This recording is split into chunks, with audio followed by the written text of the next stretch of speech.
سب سے پہلے کفن جو ہے اس کے بارے میں سیکھے کہ مرد اور عورت، اگرچہ کفن ایک کپڑے سے بھی کفن ہو سکتا ہے، کفن کے لیے ضروری نہیں ہے کہ مرد کے 3 کپڑے ہو اور عورت کے 5 کپڑے ہو، یہ زیادہ سے زیادہ ہے۔ اگر مہیا ہو تو آپ کر سکتے، ورنہ صحابہ کرام کے بارے میں، حمزہ رضی اللہ تعالیٰ عنہ کے بارے میں، اس طرح مصعب بن عمیر رضی اللہ تعالیٰ عنہ کے بارے میں یہ آتا ہے کہ ان کو ایک ہی کپڑے کے اندر کفن دیا گیا، اور ایسے کپڑے کے اندر کفن دیا گیا کہ سر ڈھانپے تو پاؤں اس کا جو ہے کھل جائے، پاؤں پہ کفن ڈالے تو سر کھل جائے، یعنی اتنا چھوٹا سا کپڑا تھا۔ پھر اس کے بعد اللہ کے نبی صلی اللہ علیہ وسلم نے حکم دیا کہ سر ڈھانپ دو اور اس کے پاؤں کے اوپر جو ہے وہ کوئی جاڑیاں وغیرہ یا پتے وتے رکھ لو، اس سے چھپا لو۔ تو اس سے معلوم ہوا کہ آپ ایک ضرورت کے وقت اگر آپ کے پاس نہیں تو ایک کپڑے کے اندر بھی کفن آپ دے سکتے ہو۔ بہتر یہ ہے کہ سفید کپڑا ہو، اللہ کے نبی صلی اللہ علیہ وسلم کا یہ ارشاد ہے، زندوں کے لیے، مردوں کے لیے بہتر کپڑا جو ہے مردوں کے لیے وہ سفید کپڑا ہو جائے، اور زیادہ نئے کی بھی ضرورت نہیں ہے، بس صاف ہونا چاہیے، گندا نہ ہو۔ مرد کے جو ہے وہ 3 کپڑے ہوتے ہیں کفن کے، ایک کو ازار یا تیبند کہتے ہیں، ایک کو لفافہ کہتے ہیں، اور تیسرے کو قمیص کہتے ہیں۔ اس کی ترتیب یہ ہوتی ہے، اول تو دکانوں کے اندر کفن جو ہے وہ تیار مل جاتا ہے، جب آپ جاتے ہیں یا مختلف ادارے ہوتے ہیں انہوں نے بنا کے رکھے ہوتے ہیں، آپ لے آئے اس کو۔ لیکن اگر تیار نہ ہو پھر آپ کو پریشان ہونے کی ضرورت نہیں، آپ چلے جائیں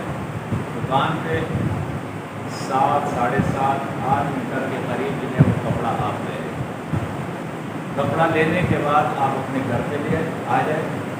اور آنے کے بعد آپ میت کا سائز دیکھیں کہ کتنا ہے، 5 فٹ کا ہے تو آپ جو پہلا کپڑا کاٹیں گے لمبائی کے اندر، چوڑائی تو آپ جب دیکھیں گے کفن لینے کے وقت کپڑے کی چوڑائی اتنی ہونی چاہیے جو میت سے لپٹ جائے، اس طرح، ایسا نہ کوئی چوڑائی بالکل اس کا 100 پلس کم ہو اور وہ لپٹے ہی نہیں، تو یہ آپ کو دیکھنا ہے۔ اس کے غرض اس کی جو چوڑائی ہے وہ اتنی ہونی چاہیے کہ وہ کپڑے جو ہے وہ میت سے سائڈوں سے لپٹ جائے، اس کے اندر آ جائے وہ۔ اب جب آپ اس کو کاٹو گے تو کاٹنے کا طریقہ ہے کہ سب سے پہلے آپ میت کا سائز لو گے، مثال کے طور پہ وہ 5 فٹ کا ہے، تو آپ جو پہلا کپڑا اس کا کاٹو گے جس کو لفافہ کہتے ہیں، وہ کم از کم یعنی 5 فٹ کو ہے تو 1.5-2 فٹ کپڑا لمبا ہونا چاہیے، کیونکہ بائنچوں کی طرف، پاؤں کی طرف سے آپ اس کو باندھو گے، سر کی طرف سے بھی اس کو باندھو گے تو آدھا فٹ 1 فٹ ادھر اور آدھا 1 فٹ ادھر بھی زیادہ ہونا چاہیے، احتیاطاً آپ 2 فٹ اس سے زیادہ رکھیں، یعنی 7 فٹ رکھ لیں۔ تو اب یہ کپڑا آپ نے پہلا کاٹا، اس کو آپ لفافہ کہتے ہیں، دوسرا جو ہے وہ تہبند ہے۔ وہ جب آپ کاٹو گے تو وہ بالکل آپ میت کے سائز سے کاٹ لو، یا پہلا جو آپ نے کاٹا ہے لفافہ یعنی 2 فٹ جو ہے لمبا کاٹا ہے، اسی سائز سے بھی آپ کاٹ سکتے ہو، کوئی مسئلہ نہیں، یہ دوسرا کپڑا ہوگا۔ تیسرا جو ہے وہ اس کی قمیض ہوگی، وہ قمیض جو ہے اس کے کاٹنے کا طریقہ یہ ہے کہ آپ جیسے مثال کے طور پہ یہ کپڑا ہے، یہ آپ کاٹتے ہو تو اس کو آپ ایسا ڈبل کر دو گے، اس طرح ڈبل کر لو گے، اور اس کا سائز جو ہے اس کے کندھے سے لے کر یہاں گھٹنوں تک کم از کم اتنا ہونا چاہیے، ٹھیک ہے نا، یہ اس کی قمیض ہوگی، ڈبل ہوگی۔ پھر اس میں یہ ہے کہ جیسے آپ نے یہ کپڑا لیا، یہ اس کی قمیض ہے، مثال کے طور پہ وہ ٹوٹل 5 فٹ کا ہے، اور اس کی قمیض یہاں سے 3 فٹ کی آتی ہے، 3.5 فٹ کی آتی ہے، تو آپ مثال کے طور پہ 3.5 فٹ ہے تو آپ 7 فٹ کا کپڑا لو گے، 60 فٹ کا کپڑا لے کے اس کو ایسا ڈبل کرو گے، جب ڈبل کرو گے تو یہ جو ہے اس کے کندھے کے سائڈ یعنی گلے کے سائڈ یہ آ جائے گا، ادھر سے آپ اس کو ایسا کر کے تھوڑا سا کینچی سے ایسا کاٹ لو گے، ٹھیک ہے نا، جب اس کو یہ کاٹو گے تو وہ اس کے سر میں ایسا کر کے آپ ڈال دو گے، یہ کپڑا دینا میں آپ کو بتا دوں،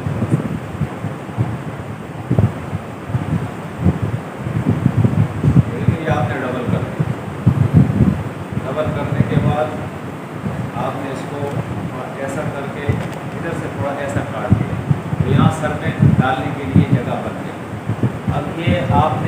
ڈالنے کا طریقہ ہے کہ سب سے پہلے آپ جو آپ نے لفافہ بنایا ہے نا، لفافہ سب سے بڑا والا، اس کو آپ اس طرح بچھا لو گے، ٹھیک ہے نا. اس کے بعد ٹیبل والا کپڑا اس کے اوپر اس کو بچھا لو گے. پھر اس کے بعد قمیض والا کپڑا اس کو اس کے اوپر بچھا لو گے. یہ قمیض والا کپڑا جو یہ اس طرح سے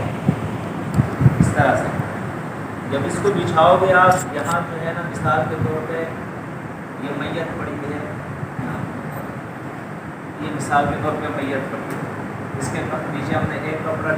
سب سے بڑا ڈالا، اس کے بعد اس کا دوسرا کپڑا ڈالا، اس کے بعد یہ قمیض ڈالی. اب قمیض ڈالنے کا طریقہ یہ ہے، یہ ڈبل ہے،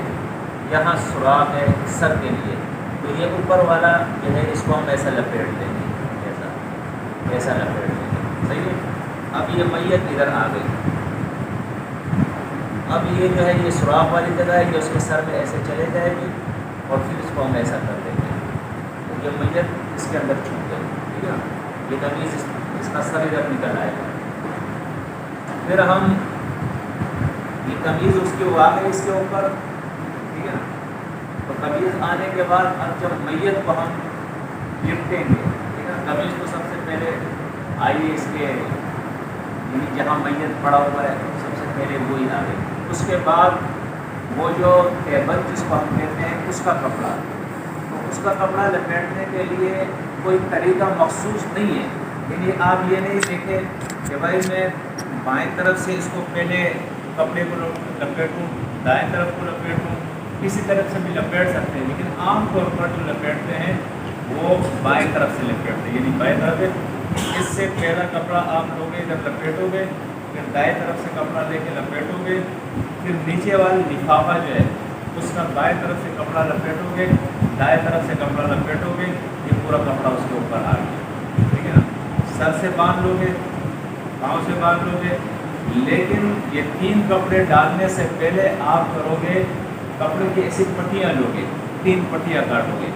ایک اس کے یہاں کمر کے نیچے، ایک پاؤں کے نیچے، ایک سر کے نیچے. تو جب آپ کفن لپیٹ لو گے تو پاؤں،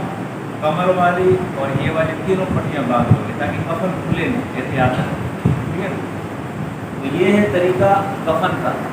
آپ خود کفن بنا سکتے ہو، بالکل آسان ہے، کوئی مشکل نہیں ہے، ٹھیک ہے نا. اور کفن خود پہنا سکتے ہو، کوئی مشکل نہیں ہے، کوئی وہ نہیں ہے. صرف عورت کے لیے جو ہے وہ عورتوں کا مسئلہ آتا ہے، وہ ان کو سیکھنا چاہیے. اس میں 2 کپڑے زیادہ ہوتے ہیں، ایک سر سے